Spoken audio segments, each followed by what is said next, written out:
কে বলছে এই কথা? এই কথা আমি বলছি না, রাধারানী বলছেন প্রাণ গোবিন্দকে। ওই তাদের তো কোনো কলঙ্ক হলো না, তাহলে আমার কেন কলঙ্ক হলো? আমারও কলঙ্ক যাব ভাগবত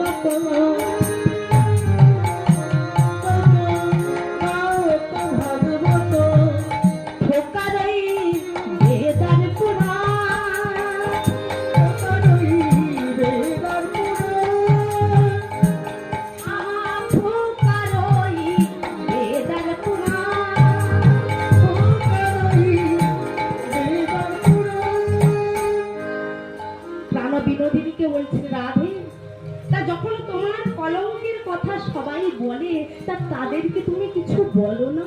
বলে বলি, আমি তাদের ছেড়ে দে নাকি বলি জানো বধু, আমার কথা কবে যে